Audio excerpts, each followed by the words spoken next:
के कुरकुरे मोमोज का ठेला बहुत बढ़िया चल रहा था। शाम के 6 बजते ही उसके ठेले पर ग्राहकों की भीड़ लग जाती थी। चंदन खूब मेहनत से कुरकुरे मोमोज बनाता और ग्राहकों को देता।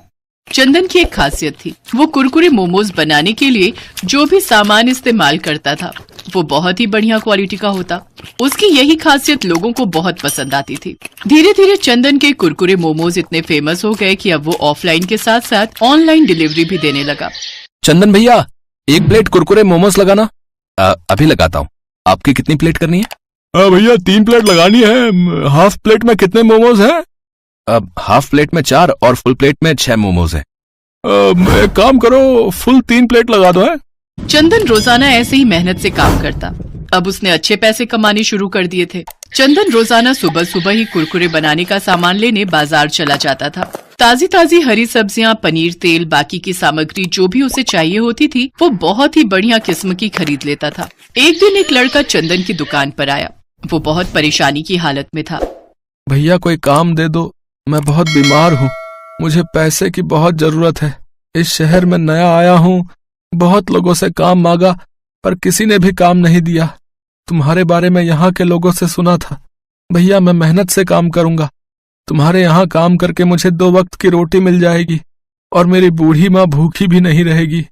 फटे हाल कपड़ों में रोते हुए लड़के को देखकर चंदन को दया आ गई। चंदन को वैसे भी किसी लड़के की जरूरत थी जो काम में उसकी मदद कर सके। ठीक है, तुम मेरे पास काम कर सकते हो, लेकिन काम पूरी ईमानदारी से करना।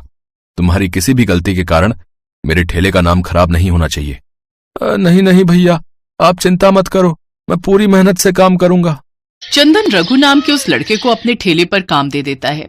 रघु के आ जाने से चंदन को बहुत सहारा मिल गया। चंदन जब बाजार जाता तो रघु को भी अपने साथ ही ले जाता। धीरे धीरे रघु चंदन के साथ रहकर सारा काम सीख गया।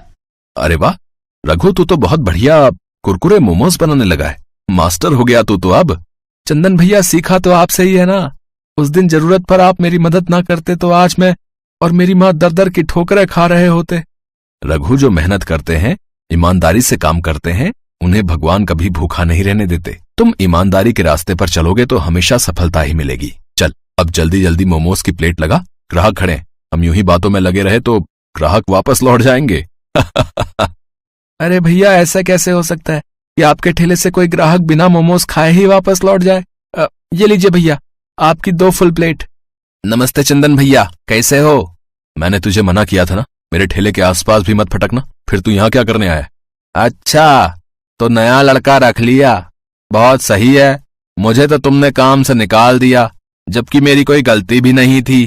क्यों? तूने कुरकुरे मोमोज बनाने के लिए पुराना पनीर इस्तेमाल नहीं किया था? तेरे कारण मेरे कितने ग्राहक छूट गए। बेईमानी करने वालों की यहाँ कोई जगह नहीं है। मैंने तेरे साथ सही किया। अभी काम का टाइम है, अभी जा यहाँ से। अरे 1 प्लेट कुरकुरे मोमोज तो खिला दो, पैसे दे रहा हूँ, मुफ्त में नहीं खा रहा। रघु, इसे कुरकुरे मोमोज की प्लेट बना कर दे, खाकर चला जाएगा। उस लड़के का नाम रमेश था। वो बहुत बेईमान था। कुछ समय पहले वो चंदन के ठेले पर नौकरी करता था, पर उसने बेईमानी की और चंदन को बाजार से मिलावटी सामान लाकर दिया, जिस कारण चंदन के मोमोज का स्वाद बदल गया और उसके काफी ग्राहक छूट गए। चंदन ने एक बार फिर से अपनी मेहनत और लगन से कुरकुरे मोमोज बनाए। आज फिर उसका काम अच्छा चल रहा था, क्योंकि उसके पास रमेश जैसा बेईमान नौकर नहीं था। रमेश कुरकुरे मोमोज खाकर चला जाता है। अगले दिन चंदन काम पर थोड़ा देर से आया। इतनी देर में रघु ठेला तैयार कर चुका था। अरे घर में आज गांव से माँ बाबूजी आए हैं, बस इसी चक्कर में सारे काम लेट हो गए। तूने सब कुछ तैयार कर लिया ना? हाँ भैया, मैंने मोमोज तैयार कर लिए हैं, बस आपका ही इंतजार कर रहा था। भैया ये सुबह जो सामान लाया था उसके पैसे बच गए थे, ये रख लो। अच्छा, ला दे। चंदन भैया 2 प्लेट कुरकुरे मोमोज लगा दो। अभी लगाता हूँ भैया। तभी ग्राहक मोमोज खाते ही गुस्से में चंदन पर भड़कने लगा। क्या बात है चंदन भैया, कुरकुरे मोमोज बनाने भूल गए हो क्या? कैसा सा स्वाद है ये? मोमोज तो कड़वे है। कड़वे मोमोज? ऐसा कैसे हो सकता है? मैं देखता हूँ, ऐसी गलती तो कभी नहीं होती। चंदन जैसे ही मोमोज का टुकड़ा खाता है वो तुरंत थूक देता है। मोमोज सच में बहुत कड़वे थे। सारे ग्राहक गुस्से में वहाँ से चले गए। उस दिन चंदन का बहुत नुकसान हुआ। रघु, आज तो मोमोज तूने बनाए थे ना, फिर ये कड़वे कैसे हो गए? ये बात समझ में नहीं आ रही। देख, मैं तुझ पर गुस्सा नहीं करूंगा, मुझे सच सच बता कि आखिर ये सब कैसे हुआ। चंदन भैया मेरा यकीन करो, मैंने वैसे ही मोमोज बनाए जैसे आपने मुझे सिखाए थे। मैं तो सब कुछ ठीक से तैयार कर रहा था। पर 1 मिनट चंदन भैया, जब मैं मोमोज बना रहा था तभी वो रमेश आया था। उसके हाथ में करेले का जूस था। मेरे से पूछ रहा था कि अभी मोमोज बनने में कितना समय है। मैंने कहा कि अभी थोड़ा टाइम लगेगा, तो मुझसे गिलास मांगने लगा। बोला कि जूस थैली में लाया हूँ, गिलास में डालकर करेले का जूस पी लूंगा। कहीं ये गड़बड़ उसी ने तो नहीं की, क्योंकि उसने मेरे सामने जूस पिया नहीं था, और सच कहूं तो मेरा ध्यान भी नहीं गया था। भैया मुझे इसमें उसी की कोई चाल लगती है। मुझे सब कहानी समझ आ गई है। वो बदमाश अपना बदला ले रहा है, पर मैं ऐसा होने नहीं दूंगा। उसकी तो अच्छे से खबर लूंगा। मैं अभी पुलिस स्टेशन जाता हूँ। रमेश पुलिस के सामने अपने आप सच उगल देगा। चंदन भैया मैं भी आपके साथ चलता हूँ। चंदन रघु के साथ पुलिस स्टेशन जाता है और रमेश के खिलाफ रिपोर्ट लिखवाता है। पुलिस के डर से रमेश सब सच उगल देता है कि उसने ही मोमोज के मसाले में करेले का जूस डाला था। चंदन भैया एक बात पूछूं, जब ग्राहक गुस्से में मोमोज वापस करके गए तो आपने मेरे ऊपर बिल्कुल भी गुस्सा नहीं किया, जबकि वो मोमोज तो मैंने ही बनाए थे। रघु, ईमानदारी और बेईमानी दोनों इंसान के चेहरे पर नजर आ जाती है। मैं तुम्हें पिछले 2 महीने से जानता हूँ। जब तुमने सुबह मुझे बाकी के बचे हुए पैसे लौटाए तो वो उतने ही थे लगभग जितने मेरे खुद के लगा करते थे। तुम्हारी ईमानदारी तो उसी समय साबित हो गई थी, इसलिए मैं पहचान गया कि बात कुछ और है। खैर चिंता मत करो, अब रमेश को सजा मिल गई है। अब 2-3 महीने जेल में रहेगा तो आराम से सुधर जाएगा। रघु चंदन के साथ वापस लौटता है। ग्राहकों को भी ये सच्चाई पता चल चुकी थी, इसलिए फिर से वही भीड़ चंदन के कुरकुरे मोमोज के ठेले पर लगने लगी जैसे हमेशा लगती थी।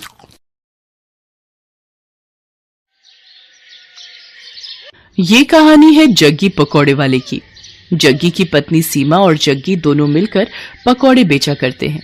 जग्गी के पकौड़े लोगों के बीच काफी प्रसिद्ध हैं। जो एक बार उसकी दुकान में आता है वो बार बार आना चाहता है। पकौड़े खा लो, पकौड़े, गर्मा गर्म पकौड़े, प्याज के पकौड़े, आलू के पकौड़े, मिर्ची के पकौड़े। एक बार खाओगे बार बार आओगे। राजू और उसके दोस्त दिनकर को आज पकौड़े खाने का मन हुआ तो वे नुक्कड़ के पकौड़ों की सबसे फेमस दुकान यानी जग्गी पकौड़े वाले की दुकान की ओर बढ़ चले। आज सही समय पर निकले हम दोनों, नहीं तो जब तक जग्गी की दुकान पर पहुंचते थे उसकी दुकान के सारे पकौड़े खत्म हो जाते थे। आज तो जमकर पकौड़े खाऊंगा। जग्गी के मिर्च वाले पकौड़े तो इतने स्वादिष्ट होते हैं भाई कि क्या बताऊं यार। एक बार मेरी बीवी मुझसे नाराज चल रही थी, उस रोज मैं उसके लिए जग्गी के पकौड़े ले आया। अरे राजू भाई क्या बताऊं, एक वो दिन है और आज का दिन है। मेरी बीवी मेरे से ऊंची आवाज में बात तक नहीं करती, नाराज होना तो छोड़ ही दो। राजू और दिनकर बातें करते हुए जग्गी की दुकान के बिल्कुल नजदीक पहुंच गए थे। तभी उन्हें दूर से जग्गी की दुकान पर भारी भीड़ दिखाई दी। अरे दिनकर भाई, कहीं आज भी हम लोग लेट तो नहीं हो गए? देख रहे हो जग्गी की दुकान के बाहर लोगों की भीड़। दिनकर दुकान की ओर देखता है, लेकिन एक बात उसे अजीब सी लगती है। उसने देखा कि दुकान के बाहर जितने लोग थे लगभग सभी के हाथ में डंडे थे, कुछ ने पत्थर भी उठा रखे थे। अरे राजू भाई, भीड़ तो दिख रही है, लेकिन भीड़ में लोगों ने डंडे और पत्थर क्यों उठा रखे हैं? कहीं कोई गड़बड़ है क्या? उन्हें कुछ समझ आता उससे पहले लोगों के जोर जोर से चिल्लाने की आवाज आने लगी और सभी गुस्से में कह रहे थे, मारो मारो मारो इसे, छोड़ना नहीं है, मार इसको, मार। उसके बाद दिनकर और राजू ने देखा कि वहाँ खड़ी भीड़ जग्गी को दुकान से खींचकर बाहर निकाल रही है। बाहर निकल। आज हम तुम्हें तुम्हारी हरकतों की वो सजा देंगे कि तू जिंदगी भर याद रखेगा। ये कहकर भीड़ में खड़े एक आदमी ने डंडे का जोर का प्रहार जग्गी पर किया। जग्गी दर्द से कराहने लगा। उसके बाद तो कई लोग डंडे से उसे मारने लगे। उसके सिर से खून निकलने लगा। वो लोगों के आगे हाथ जोड़कर माफी मांगने लगा। छोड़ दीजिए मुझे। तुम्हें छोड़ दूं? हैं? तुम्हारे जैसे बेशर्म पकौड़े वाले को छोड़ना मतलब तुम्हें गलत काम करने की छूट देना। ये कहकर भीड़ में से ही एक आदमी ने अपने हाथ में लिया पत्थर उठाया और उसकी ओर तान दिया। ये देखकर जग्गी दुकान से निकलकर तेजी से भागने लगा। ये लोग तो मेरी जान ही ले लेंगे, मुझे किसी भी तरह यहाँ से निकलना होगा। जग्गी आगे आगे भाग रहा था और गुस्साई भीड़ उसके पीछे। राजू और दिनकर को अभी भी समझ नहीं आ रहा था कि आखिर ऐसा क्या हो गया कि लोग जग्गी के पीछे पड़े हैं। लोग उसे बेशर्म पकौड़े वाला क्यों कह रहे हैं? लोगों के इस तरह जग्गी पर भड़कने का कारण समझने के लिए कुछ समय पीछे जाना पड़ेगा।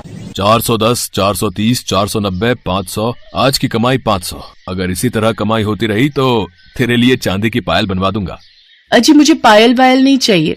क्यों, क्या हुआ? हमेशा तो गहने की रट लगाए रहती है। हाँ गहने मुझे चाहिए, लेकिन ईमानदारी के पैसे से। अरे तो मैं कौन सा स्मगलिंग कर रहा हूँ, ईमानदारी से ही तो पैसे कमा रहा हूँ। देखिए जी, ये आपको भी पता है आप कैसे पैसे कमा रहे हैं। पकौड़ों को बनाने के लिए आप क्या करते हैं? अगर किसी को पता लग गया ना तो फिर बवाल हो जाएगा, कोई आपको छोड़ेगा नहीं। अरे तू चुपचाप रह, फालतू की बड़बड़ मत कर। मुझे जैसे बेचना है पकौड़े मैं वैसे ही बेचूंगा। जग्गी बहुत ही बेशर्म इंसान था। वो पकौड़े तो बेचता था लेकिन बहुत ही गंदे तरीके से। वो पकौड़े के गोलों को पहले अपने गंदे बगल के तले दबाता और फिर पकौड़ियां तलता। उसे ये सब करने में बहुत मजा आता था। ये हो गए पकौड़े के गोले तैयार। अब इसे दबाता हूँ अपने गंदे बदबूदार बगल के तले। ये लो, ये दब गया। अब इसे डालता हूँ कढ़ाई में। ये कहकर उसने पकौड़ों को कढ़ाई में डाला। कढ़ाई से निकलने के बाद उसने पकौड़ों की ओर गौर से देखा और मन ही मन मुस्कुराते हुए बोला, ये लो, ये हो गए मेरे असली पकौड़े तैयार। सीमा, मुझे और बेसन दे, मुझे पकौड़ों के और गोले बनाने हैं। सीमा अपने पति को हर दिन ये गंदी हरकत करते देखती और उसे टोकती, लेकिन वो अपनी बेशर्मी से बाज नहीं आता था। अरे ये तो क्या हर दिन चिक चिक करती रहती है, हैं? क्या करती रहती है? मैं कोई गलत नहीं कर रहा। ये तो किताबों में लिखा है कि पसीने की कमाई का मोल ही अलग है, और मैं तो पसीने की ही तो कमाई कर रहा हूँ। मेरे बगल के, यानी मेरे बगल के पसीने की कमाई। अरे वही तो पकौड़ों में स्वाद भर देते हैं और लोग बार बार हमारी दुकान में आते हैं। ले तू भी खा मेरी पसीने की कमाई के पकौड़े। मुझे नहीं खाने आपके पकौड़े, लेकिन मैं अब भी कह रही हूँ आप ये बेशर्मी छोड़ दीजिए, नहीं तो ये एक दिन आप पर ही भारी पड़ेगी।